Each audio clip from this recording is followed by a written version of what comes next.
그때에 제자가 더 많아졌는데 헬라파 유대인들이 자기의 과부들이 매일의 구제에 빠짐으로 히브리파 사람을 원망하니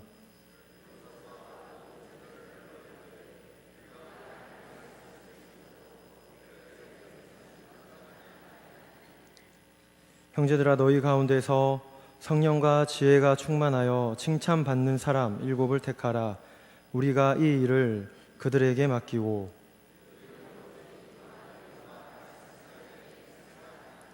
온 무리가 이 말을 기뻐하여 믿음과 성령이 충만한 사람 스데반과 또 빌립과 브로고로와 니가노르와 디몬과 바메나와 유대교에 입교했던 안디옥 사람 니골라를 택하여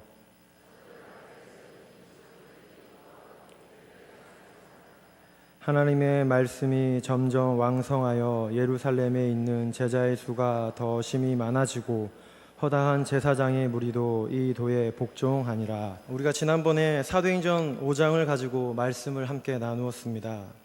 저는 오늘 여러분과 함께 6장을 가지고 말씀을 전하기 원합니다. 사도행전 1장부터 5장까지 읽어보면 당시 교회 안에 두 가지의 핍박이 있게 되는데, 4장에 보면 베드로와 요한이 복음을 전하며 예수 안에 죽은 자의 부활이 있다라고 이렇게 선포하며 가르치는데, 이 말을 듣고 있는 관원들과 종교 지도자들이 이 말을 싫어해서 이 두 사람을 옥에 가두어 잡아갑니다. 잡아서 옥에 가두게 됩니다. 교회에 외부적인 핍박이 있었다는 겁니다.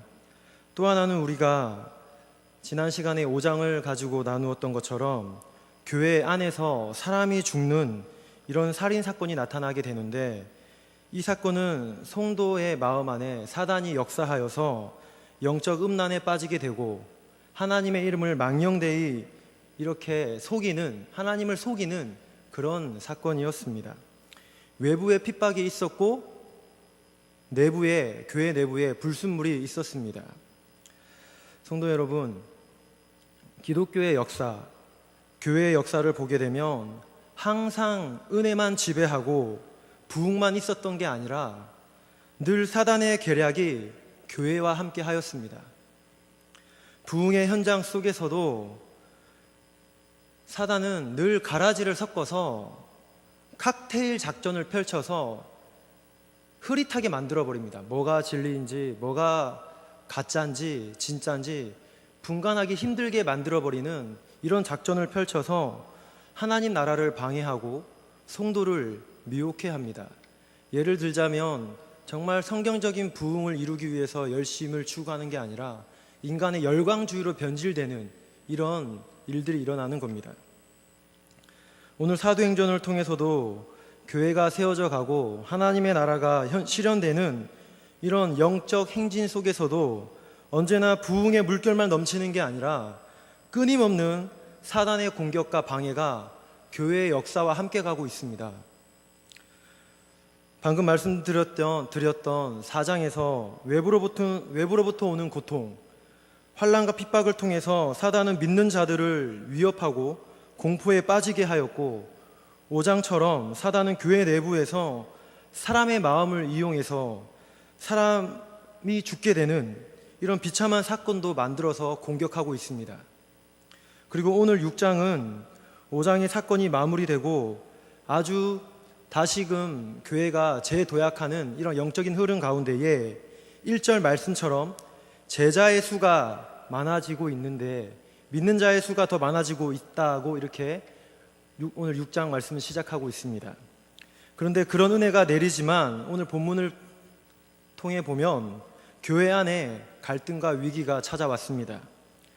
성도 여러분, 교회를 넘어뜨리고 하나님의 나라를 가로막는 사단의 전략이 너무나 다양하지만 오늘 사도행전의 흐름을 통해 볼 때, 지금 6장까지의 말씀을 통해 볼 때 우리가 세 가지를 발견할 수 있는데, 하나는 4장처럼 외부적인 환난과 핍박이 있다는 것이고, 또 하나는 5장처럼 교회 내부에 불순물을 뿌리는 그런 사단의 역사가 있다는 겁니다.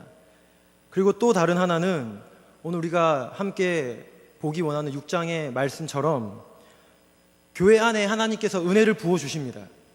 교회 안에 은혜를 주셔서 제자의 수가 많아지게 하는 이런 성장을 시키는 은혜 가운데에도 사단의 방해가 있다는 겁니다. 외부와 내부에서 일어나는 핍박과 위기는 비교적 빨리 사태가 파악이 되니 쉽게 원인을 파악해서 해결이 비교적 쉽게 이루어집니다.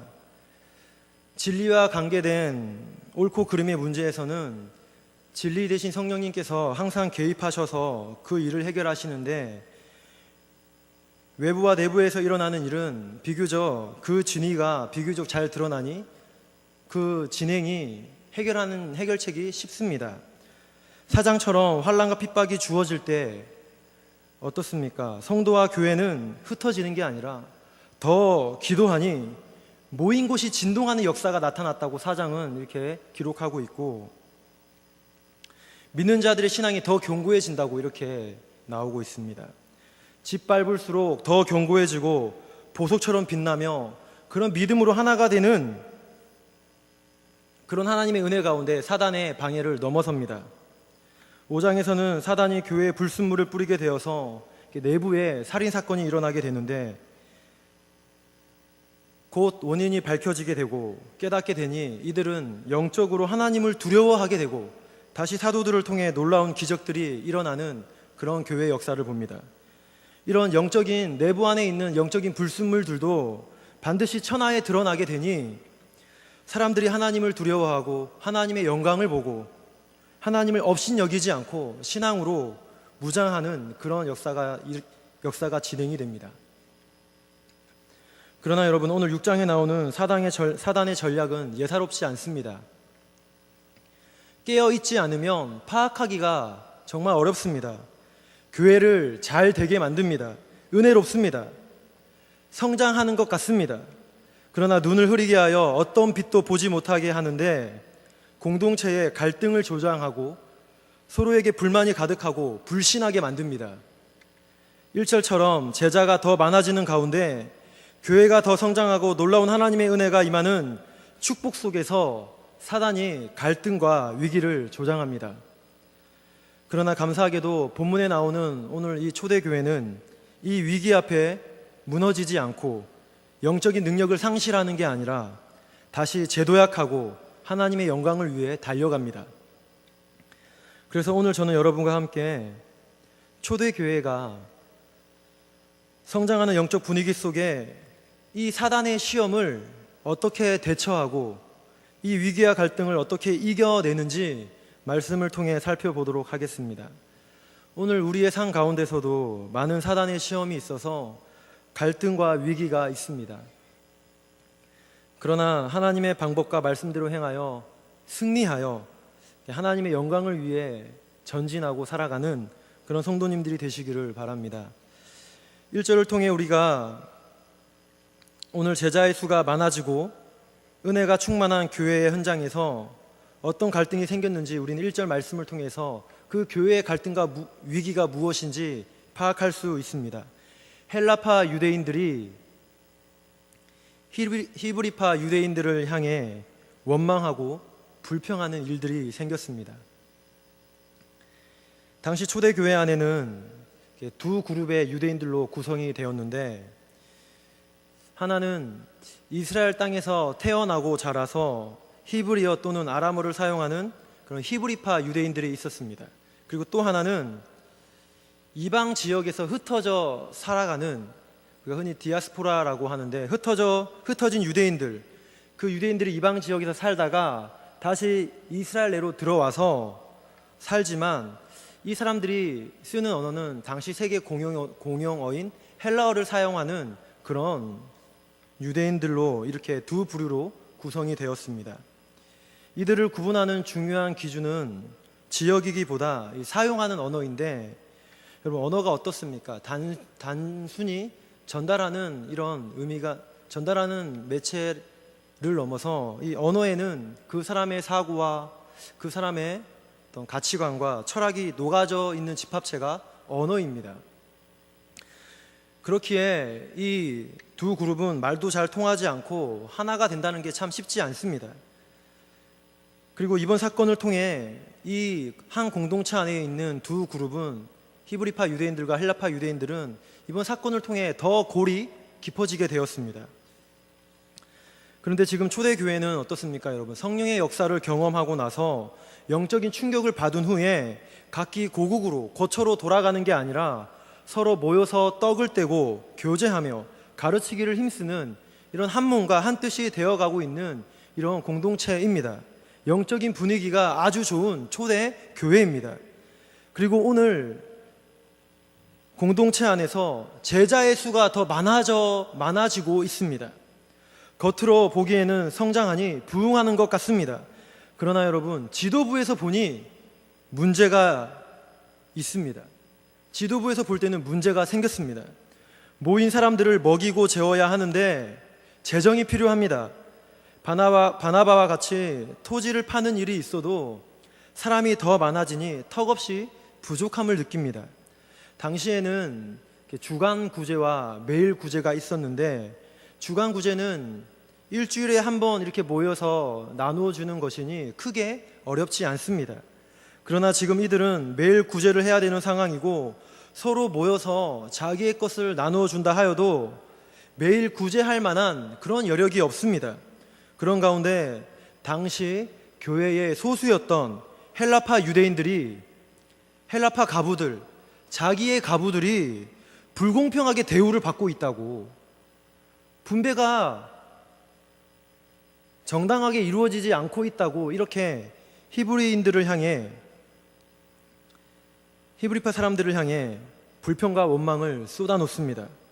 우리가 소수라고, 우리가 힘이 없고 세력도 없다고, 너희가 주류라고 우리를 무시하냐, 이렇게 말하는 가운데 심각한 갈등과 위기가 오늘 제자의 수가 더 많아지는 가운데 교회 안에 생겼습니다. 성도 여러분, 이 위기 앞에 이런 골이 깊어지는 가운데 2절을 보니 12사도가 모든 제자를 다 불러 모으고 있습니다. 12사도는 헬라파 유대인들이 아니라 히브리파 유대인들에 속하는 그런 사람들입니다. 그런데 이들이 소수이고 소외될 수 있고 무가치하게 여겨질 수 있는 헬라파의 의견들을, 헬라파 유대인들의 의견을 무시하지 않습니다. 작은 소리에 귀를 기울이고 있습니다. 물론 한 사람의 말만 듣고 진위 여부를 살피지 않고 무조건 그 얘기를 다 듣고 무조건 듣진 않았을 겁니다. 그리고 무조건 모이진 않았을 겁니다. 여기서 들리는 작은 소리, 저기서 들리는 작은 소리들을 들으며 이 소리가 침묵 후에 때가 되어 말하는 소리인지 그런 소리인가를 분별하며 아무도 공감할 수 없는 자기만의 소리인지 그것의 진실을 알고 정확한 원인과 해결을 위해서 이들이 제자를 다 불러 모았다는 겁니다. 침묵 후에 때가 되어 말하는 그런 불평과 원망인지, 정말 바른 말인지, 아니면 자기의 뜻, 자기의 이익을 관철시키기 위한 그런 소리인지 제자들을 다 불러 모아서 그것의 진실을 알고 원인과 해결을 파악하기 위해 제자들을 불러 모았다는 겁니다. 소수라고 무시하지 않았다는 겁니다. 놀랍게도 주류에 속했던 사도들이었지만 다수의 권위로 소수를 무시하지 않았습니다. 예전이나 오늘이나 사회나 교회가 민주주의라는 명목하에 다수로 행패를 부릴 때가 있습니다. 권위로 자기가 법인 것처럼 말하고 행동하는 그런 사람들이 있습니다. 내가 윗사람이고 또 내가 유리한 위치에 있고 나에게 힘이 있으니 자신들과 반대되는 그런 의견을 내고 자신과 반대의 위치에 있는 사람들이면 무조건 적으로 취급해버리는 그런 단체나 사람들도 있습니다. 무엇이 바른 것인지 확연함에도 불구하고 침묵 후에 말하는 한 사람의 말을 귀담아 듣지 않아 다수가 폭력을 휘두를 때가 있습니다. 사회는 둘째 치더라도 교회 안에서만큼은 한 생명을 그런 힘의 논리로 이해하고 양의 가치로 이해해서는 안 됩니다. 다수가 무조건 맞다는 식으로, 주류가 다 옳다는 식으로, 권위를 가진 자가 대세라는 그런 식으로 밀고 나간다면 세상의 방법과 세상의 원리와 똑같습니다.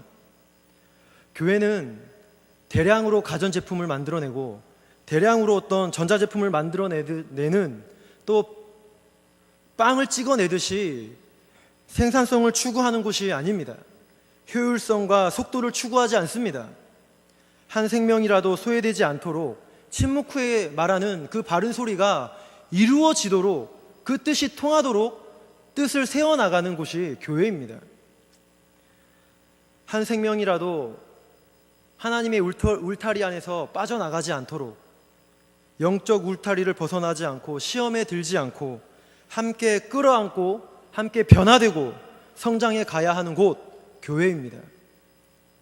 그래서 오늘 12사도가 비록 주류였던 히브리파 유대인들이었지만 소수의 소리를 분별하여 듣습니다. 영적으로 은혜가 있고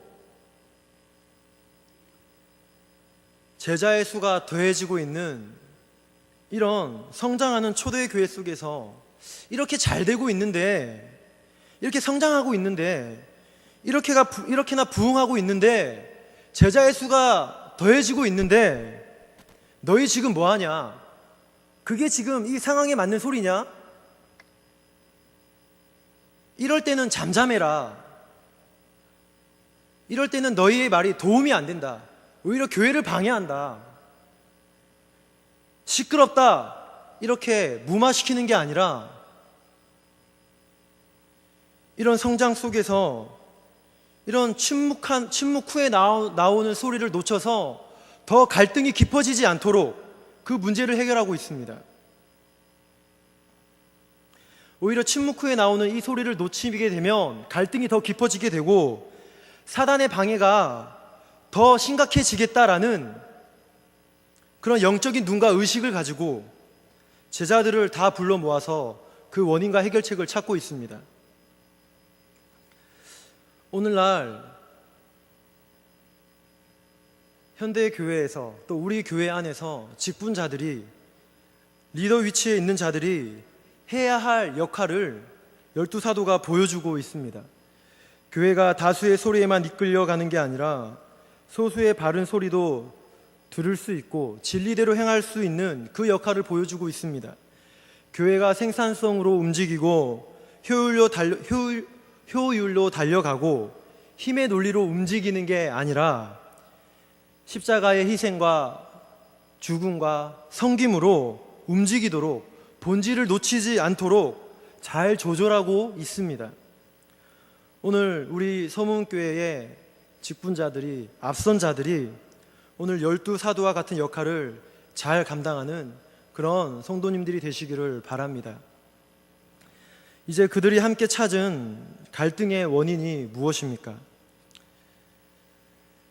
문제의 본질을 보니 단순히 분배가 불공평했다라는 게 아니라 2절에 보게 되니 접대하는 일이 너무 많으니 우리가 하나님의 말씀을 제쳐놓았다는 겁니다.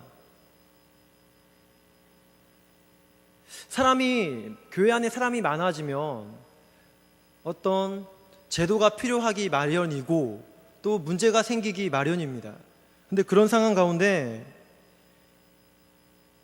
이 갈등의 원인이 단순히 분배가 잘 이루어지지 않는다는 게 아니라 문제의 본질은 이들이 말씀을 제쳐 놓았다는 겁니다. 어떻게 더 잘 해결할 수 있는, 물론 뒤에 보면은 사람을 세우고 또 제도를 만들게 되지만 그게 본질적이고 더 중요한 문제가 아니라 사도들은 말씀을 제쳐 놓았다라고 이렇게 더 핵심적인 원인을 먼저 말하고 있습니다. 마치 현대교회가 행사가 너무 많고 여러 가지 잡무가 너무 많아 말씀 연구와 묵상에 대한 시간이 부족하여서 성경적이고 교리적인 말씀 선포가 약해지고 자연스럽게 강단이 약해지고 복음이 흐릿해지고 교회가 영적인 기관보다는 복지나 사회 기관으로 변질되어져 가는 것처럼 그런 것들이 주류가 되어 본질이 비본질이 되고 비본질이 본질로 되어가는 것처럼 지금 사람이 늘어나 제자의 수가 더 많아지고 성장하는 것 같으나 사람들을 접대하는 것 때문에 정작 중요한 본질적인 일이 소홀히 되었다라는 그런 영적인 문제를 오늘 사도들이 발견했습니다. 그래서 이렇게 수가 많아진다고 사람 챙기는 것에만 급급하면, 거기에만 집중하면 문제가 더 심각해지니 거기에만 집중하는 게 아니라 영적으로 거듭나고 변화시키고 새 사람이 되게 하는 말씀과 기도 사역에 우리가 전무하겠다는 겁니다. 이런 일로 숙적으로 성장하고 외적 부흥은 있는 것 같지만 이런 일 속에 두 부류 사이에 갈등이 생기고 또한 접대만 계속하게 되면 그들의 배를 부르게 하고 어느 정도 만족을 줄 수는 있겠지만 껍데기만 있는 형식적인 교인으로 남는 사단의 속임수가 있으니 말씀과 기도 사역에 본질에 더 집중하여 내적인 성령의 역사로 심령의 변화가 일어나고 그리스도를 닮아가게 하는 사역에 더 힘을 쏟겠다는 겁니다. 그래서 어느 정도의 만족이 아니라 진정한 만족을 줄 수 있는 그런 본질적인 일에 힘을 쏟아서 사단의 이 눈속임에 넘어가지 않고 우리가 이겨나가겠다라는 그런 다짐이 되겠습니다. 성도 여러분, 그렇다고 이 접대한다는 게 나쁘다는 게 아닙니다. 분명히 중요하고 반드시 있어야 되는 일입니다. 교회 안에서도 이렇게 예배 시간에 설교만 하는 일이 설교만 중요한 일이 아니라 주차 봉사를 하고 주방에서 섬기고 안내를 하고 교회 여기저기서 섬기는 일들은 너무나 중요한 일입니다. 교회를 세우는 일이고 성도를 돌보는 일이기 때문에 설교만 중요한 게 아니라 다 중요한 일입니다. 각자의 주어진 위치에서 하나님을 섬기는 마음으로 최선을 다해서 섬기면 되는 겁니다. 그래서 이 접대한다는 게 나쁘다는 게 아니라 반드시 필요하고 중요한 일입니다. 다만 2절에 오늘 마땅치 않다라고 하는데 사도가 해서는 안 되는 일이다는 게 아니라 지금 접대에 집중하고 신경 쓰는 것은 시기가 적절하지 않다는 겁니다. 성도 여러분, 한 예로 비가 많이 내려서 홍수가 났습니다. 홍수가 났는데 비가 너무 많이 내리니 그 수위가 점점점 높아지면서 뚝이 무너지려고 합니다. 그리고 그 수위가 더 높아져서 뚝이 무너지게 되면은 마을이 침수될 그런 위험이 있는데 그 옆에는 쌀을 가득 쌓아놓은 창고가 있습니다. 쌀이 아깝다고 가만히 두어야 합니까? 쌀로 뚝을 막아야 합니다. 쌀이 중요한 게 아니라 사람의 안전이 더 중요합니다. 전쟁이 일어났습니다. 전쟁 상황 가운데 집안에 있는 금, 은, 보화를 챙기는 게 중요한 겁니까? 그게 중요한 게 아니라 사람의 생명과 안전이 더 중요하고 위급한 겁니다. 지금 제자의 수가 더해지는 이런 은혜의 물결 속에서 사도들이 본 것은 본질입니다. 혹시나 눈이 흐려져서 이런저런 일로 말씀의 칼날에 녹이 슬지 않도록 영혼의 생명을 지키고 영혼을 세우는 일들을 놓치지 않도록 본질을 보고 있습니다. 그래서 교회됨을 유지하기 위해 말씀과 기도의 일에 전념합니다.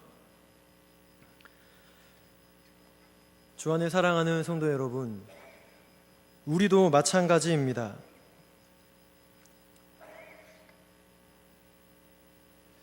외적인 성장이 있고 양적인 그런 부흥이 있을 때 남이 부러워할 만한, 남이 우리를 칭찬할 만한 그런 일들이 우리 삶에서 일어나고 있을 때에 일이 많아질 때에, 너무나 바쁜 삶을 살게 될 때에 그 일에 빠지지 않도록 조심해야 합니다.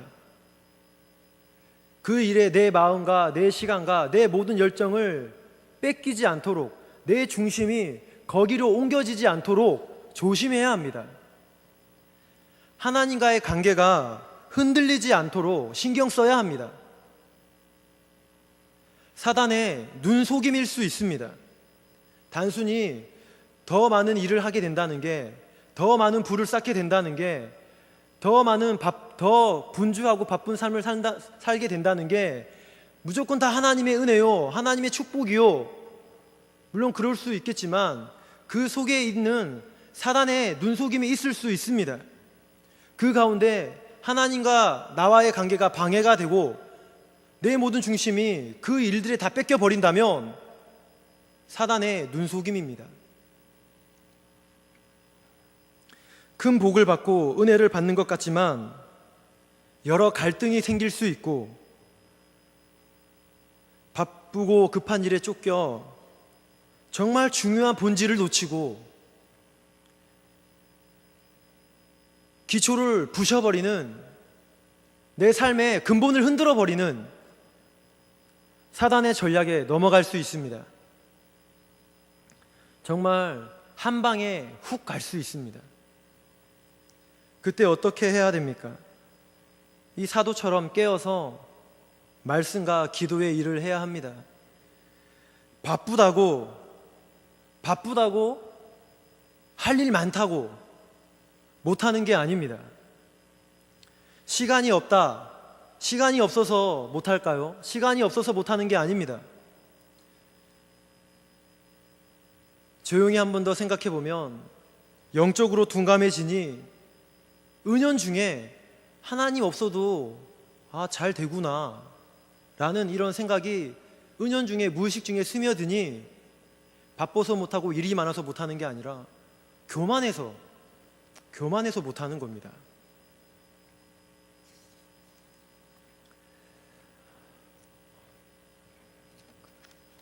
어느 의사 선생님이 한 분 계셨습니다.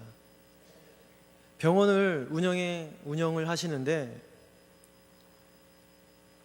실력이 뛰어나서 소문이 잘 나서 많은 사람들이 이렇게 몰려오고 주위에서 명의라는 이런 인정을 받는 그런 의사였습니다. 근데 이분은 새벽마다 기도하며 말씀을 묵상하고 이렇게 하루의 시작을 하나님께 드림으로 이렇게 예배의 삶을 사셨던 믿음이 좋은 훌륭한 의사 선생님이셨습니다. 근데 소문이 나니 많은 사람이 몰려오는 겁니다. 너무 많은 일가에 일이 묻히고 쫓기고, 하지만 환자들이 많이 오니 주위에서 볼 때는 참 외적인 성공을 이루는 것 같고 사람들의 칭찬이 더 많아지기 시작했습니다. 병원이 너무 잘 되었습니다. 그래서 병원을 중축했습니다. 병원을 중축하고, 그럼에도 이분은 새벽을 지키며 말씀과 기도의 삶을, 하나님과의 관계를 놓치지 않았습니다. 근데 더 많은 환자들이 이 의사 선생님의 소문을 듣고 더 많은 환자들이 몰려오기 시작했습니다. 사람들의 눈에는 이렇게 제자의 수가, 오늘 본문에 제자의 수가 많아지는 것처럼 그렇게 보였습니다. 더 많은 사람들이 모이게 되니 병원을 중축을 넘어서 옆에 건물을 하나 더 세워서 병원을 운영하게 되었습니다.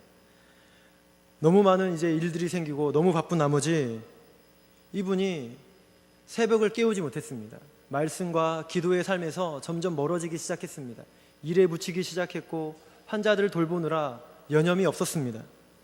그런 가운데 너무 바쁜 나머지 이렇게 본질을 놓치며 살고 있던 그 선생님에게 큰 깨달음이 있었는데, 수와 양이 복인 줄만 알았는데 하나님과의 관계가 서먹해지고 본질이 약해지고 내 삶의 기초가 흔들리는 그런 내 삶을 보게 되고 영적으로 파리해져가는 자신의 모습을 깨닫게 되었습니다. 이후에 그런 참 영적으로 병들어가는 자신의 모습을 발견하고 나서 새로 지은 건물을 처분하고 이게 자신에게는 함정이었구나라는 것을 깨닫고 다시금 하나님과의 관계를 친밀하고 바르게 유지해 나갈 수 있었습니다. 저는 이제 말씀의 결론을 맺겠습니다. 이어서 오늘 또 본문이 이 위기를 어떻게 극복해 나가는지는 다음 순서 때에 제가 또 말씀을 이어서 전하도록 하겠습니다. 주 안에 사랑하는 성도 여러분, 사단은 언제나 우리를 공격합니다. 어떻게 해서든 하나님과 우리의 관계를 방해합니다. 참된 그리스도인으로 살지 못하도록 하나님의 영광을 가리도록 우리를 방해합니다. 때로는 협박하고 위협하며 강압하고 속임으로 다가옵니다. 환난과 핍박으로 다가올 때도 있습니다. 또 내부에 불순물을 뿌립니다. 그러나 이런 것들은 어렵지 않게 발견하게 되고 하나님을 의지함으로 더 가까이 감으로 이겨낼 수 있습니다. 그러나 은혜가 부어지고 있고 성장이 있고 어떤 성공의 신화가 우리에게 다가올 때는 그게 진정한 복인 줄 알고 그 속에 감추어져 있는 그 어두움, 사단의 눈속임은 보는 게 쉽지 않습니다. 그리하여 넘어질 때가 있습니다. 그러나 늘 깨어 있어서 말씀을 제쳐놓는 일 없이 늘 본질을 추구하고 말씀과 기도가 함께하여 주님의 길을 걸어가는 우리 성도님들이 되시고 또한 참된 교회됨을 이루어가는 우리 소문교회가 되기를 주님의 이름으로 축복합니다.